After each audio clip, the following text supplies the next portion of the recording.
Ascension, known as one of the easiest maps ever released, and also as one of the biggest first rooms ever, pretty much making this first room a joke to do. If you don't believe me, then take a look at the world record holders for both BO1 and BO3, because they have both hit the reset on Ascension's first room with classic Gobagums, which is 70 hours by the way. However, there is another category for Mega Gobagums. Of course, since Megas allow you to Pack-a-Punch and get the Thunder Gun from the mystery box, since there is a box location in the first room, you can get the really high rounds in the first room. And not to mention, the high round strategy is literally in the first room. Therefore, someone has actually reached round 255 in Ascension spawn room, and today, I reached round 100. Okay, so I have to admit that spawning 50 feet in the air on the lander is quite annoying, as it takes a good 7 to 10 seconds to actually get in the first room, but there's nothing I can do about it. As for the Gobagums, I ran Raindrops, Shopping Free, Crate Power, Wall Power, and Bullet Boost. Raindrops allows the player to spawn one of each drop. Shopping Free makes everything on the map free for 1 minute. Crate Power makes the next gun taken from the box Pack-a-Punched. And Wall Power basically does the same thing as Crate Power. The only difference is that it makes wall weapons Pack-a-Punch instead of box weapons. And Bullet Boost grants you one of the 5 ammo mods for the gun you are holding. Now that being said, there are 3 weapons you need for this to work. The Thunder Gun, which is a powerful weapon that will kill zombies on any round. You also want the Shiva and the RK5 Pack-a-Punch with ammo mods. You might think that getting the Shiva is a bad idea, since you probably would say it's one of the weakest guns in all of Black Ops 3 Zombies, and you'd be right.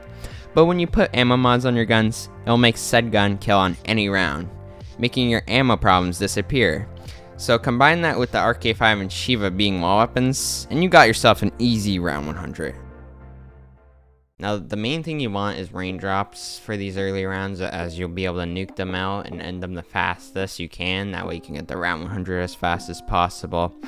And I gotta say, the hardest part about this round 100 on the spawn room is definitely getting the Thunder Gun, because not only do you have to get Raindrops and use your fire sale, you also have to get Crate Power and get lucky with getting the Thunder Gun, so it can be painful to get the Thunder Gun at some time. Also, I already know someone's gonna ask me about how I'm playing as Misty and having all these camos with my guns, and it's just a camo mod. All you have to do is just join Zombie Dog's Discord and you can download it. It's super simple to install. Now the cool thing about these camo mods is it allows you to change your Pack-a-Punch camo. So as you see, I'm using Dark Matter on my Pack-a-Punch RK5, and then I also use Diamond camo for my Pack-a-Punch Shiva.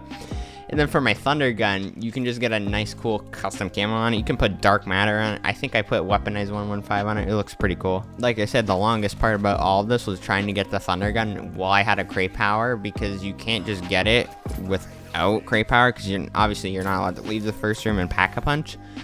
So getting the Thunder Gun is a pain, but I finally got on round 30, which is kind of crazy. I think that's my unluckiest I've ever been with the Thunder Gun. But I finally got it, and it looks super good with Weaponized 115 camo. Now, for the early round strategy, all you're going to be doing, it's the same thing as a high round strategy, but the only difference is you're not going to be spamming your T-gun as much when you're in the higher rounds. But for the lower rounds, you just spam the crap out of your T-gun, and you'll go through these rounds really fast. In about a minute, you can go through round 40. It's super easy. And then when you have a Raindrops, obviously, you can pop that and go through the rounds ridiculously fast as well. In the later rounds, though, I do recommend that you use all your T-gun ammo, then you pop it. That way you can maximize the amount of ammo you have with your T-gun.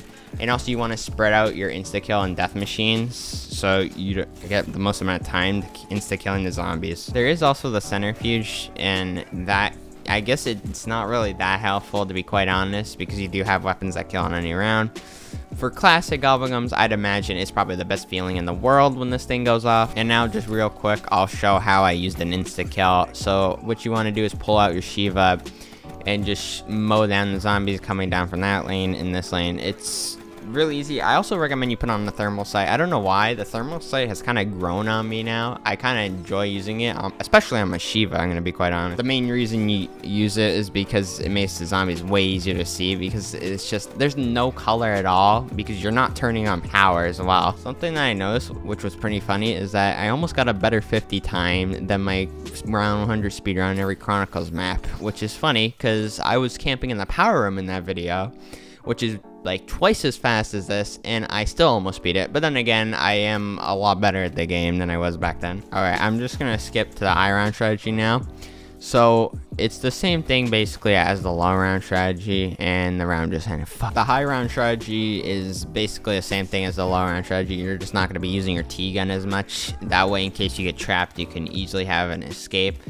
But you're still going to be using your T-gun quite a bit if you want to speed up the rounds, especially if you have a range drops. But other than that, if you don't have one, then what you're going to want to be doing is training with your Deadwire on your Shiva and turned on your RK5. Those two basically make the best combo on this map, especially for this strategy.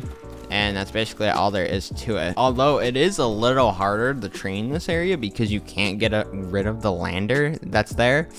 When you turn on power and you just play a normal game Ascension, let's say you're going to round 100, you can just get rid of the lander and you have such a big area, but because of the lander you can't get rid of. It's just slightly a little harder, but it's still pretty easy, I'm gonna be quite honest. It is Ascension after all. But after 4 hours, 36 minutes, I finally hit round 100 in the Ascension first room with Mega Gobblegums. You also probably would have noticed that my timer just below for the round time to see how long the rounds take, of course. It kind of broke, and I don't know why. And I also don't know what it is. Whenever I have that round time there to see how long the round's taking me, it just kind of makes me, it gives me more patience or whatever. I don't know what's going on. But that was round 100 in Ascension's first room. I hope you guys enjoyed. And I just have one thing to say. Ooh!